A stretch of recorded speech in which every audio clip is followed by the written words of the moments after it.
your butt, your neck, I mean, everything. There is not one muscle in your body that it's not working. And anybody who doesn't think you have to be fit to be a race car driver, just try it sometimes, folks. It is very punishing.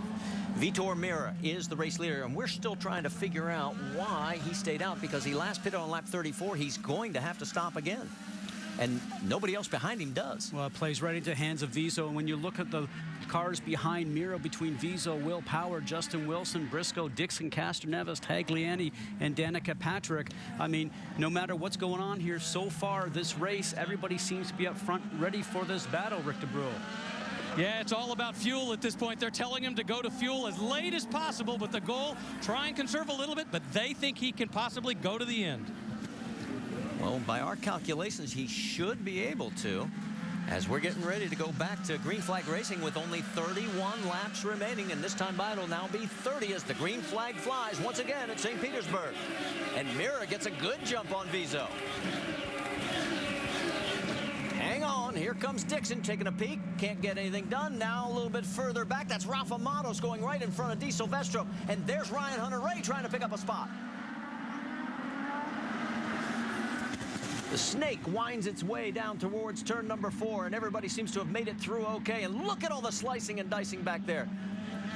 You saw the bright yellow car there with Graham Rahal starting to make some moves, trying to get things done. Tony Kanaan in that mix as well. There's Ryan Hunter-Reay, Rahal, Tony Kanaan. Down that long straightaway towards turn number 10.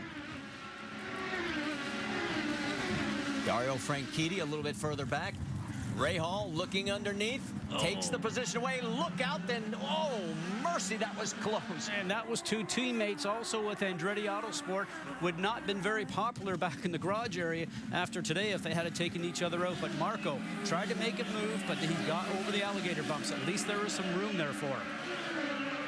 Nothing has changed up front. Meira is still your race leader. This has been where the action has been, so further back in the field on this early lap after the restart.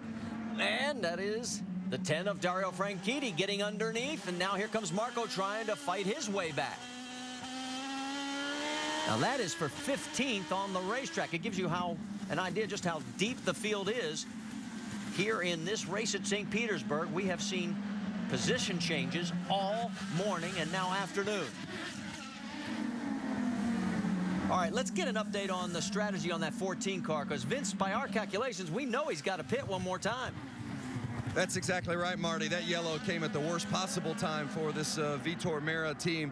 And remember, here's why they wanted that pit stop to come later in this race, because he's got to go to the red tires yet. He has not run the softer compound, the reds, and they're concerned about the life of those tires if they put them on for the longer stint. So you see that the ABC supply car has pulled off the racetrack on the pit lane. So Vitor Meira will come back down. He relinquishes the lead, but they've got to put on the red tires. He has not run those yet. The softer compound tires, hasn't run those yet today, and you've got to run those at least 2 green flag laps during a race. So it's a 4-tire change and fuel, obviously, for Vitor. He's got plenty of fuel to go to the end now, obviously, but the timing of that yellow flag really cost this 14 team. And now as he pulls back out, it means E.J. Viso takes over the lead with Will Power second, Justin Wilson third, Ryan Briscoe fourth, and Scott Dixon fifth. Elio Castroneves is sixth. Look at what happened. What's wrong with Viso? All of a sudden, Viso pulls over. He can't be out of fuel. No, and he's got to keep tight around the race course. Otherwise, he's going to take somebody out going through there. But a smart move to pull over to the inside. Now, will they get through this 135-mile-an-hour chicane without hitting?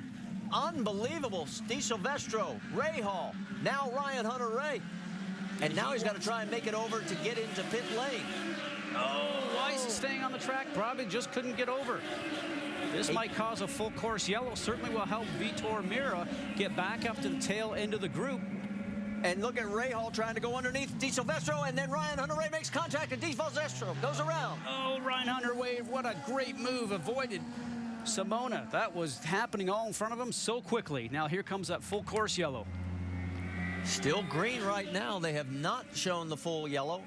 It's trying to see if she can get refired, and I don't think she stalled it. So without having the starter on board, she's going to need some help.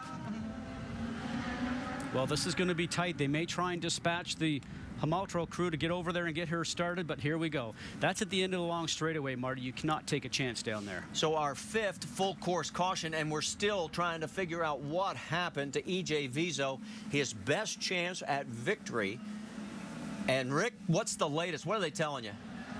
It sounds like it is something in the gearbox. Not totally sure, but that is what EJ is saying from the car. He believes it's a problem with the gearbox. You can imagine the frustration of this team. EJ had his best career finish here back in 08, finishing 4th.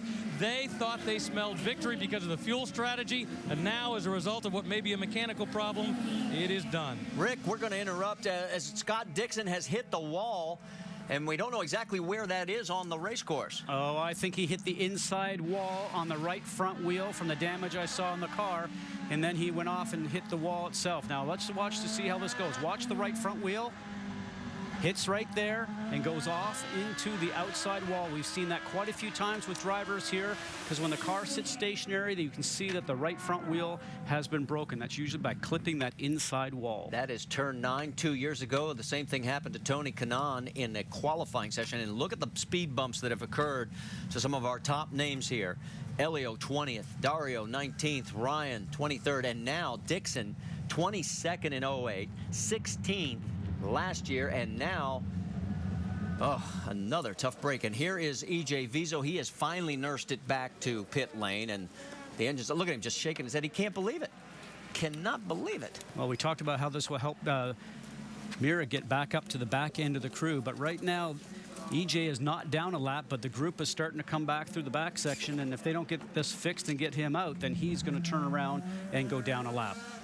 So Simona gets refired. She'll get back out there. And let's get caught up with Jimmy Vasser. He's with Vince. Jimmy, any indication as to what happened with EJ's car? Yeah, he came on the radio and said something with the gearbox, which is really unusual because the things are pretty much bulletproof. Just very disappointing for the guys. You know, the whole team was doing a great job. We put ourselves in a position there, good to go from the end. Caught that yellow. EJ was doing a great job, but just very, very disappointing. Heartbreaker for the KV group. It really is. I mean, since coming over a couple of years ago after unification, this team has been working their way up as here comes Simona into pit lane, and heartbreaking end for their day. Let's go back and show you while she gets ready to get a new nose put on. Take you back and show you what happened once again down in turn 1. Turn 1 is always a very busy spot. Now let's watch the screen to see what happens. She starts to get turned in. Rahal is there, and then Rahal drives over the front of the nose. I thought she did a good job trying to give a little bit away, but now watch what happens. Rahal's just got his car going around just a bit too much, can't get it slowed down, ticks the back of her car, knocks it around. You'll see his left front wheel come in and just hit the right rear of her car, sends her around a little bit. She did a great job, Marty. She was giving some space to the Dollar General machine. Now we're going to go on board here with Ryan Hunter-Reay. And he's trying to follow in with Rahal because he thinks he might get through, but Ryan Hunter-Reay does a great job of moving around. There's no thinking going on there. That's just instinct. So Simona gets the new nose and heads back out onto the race course. And while we've got a moment, let's talk about the NCAA Women's Championship, because it's going to continue on ESPN tonight. We've got the regional final action. Number 4, Baylor against number 2, Duke at 7. Then at 9, Xavier against the number 1 rated Stanford team. And that is going to be the NCAA Women's Championship presented by Capital One on ESPN tonight. And look at the crowd that has come out for the race. Tip of the hat, as we mentioned once before, to everybody here in the St. Petersburg area, and to the city for allowing the race to continue into an extra day. All the businesses that are affected, thank you very much. We do appreciate it. And let's get a chance to catch up with Scott Dixon, a very disappointed Scott Dixon. Jamie? Yeah, he's just walking down the pit lane by himself right now. Scott, what happened there? Just the car was fantastic. Target team had done a great job all weekend. You know, I made a mistake hitting Sato there, obviously ruining his day as well. We had to come in for another wing, and we fought our way back. I think we're sitting about 4th, so the car was really good.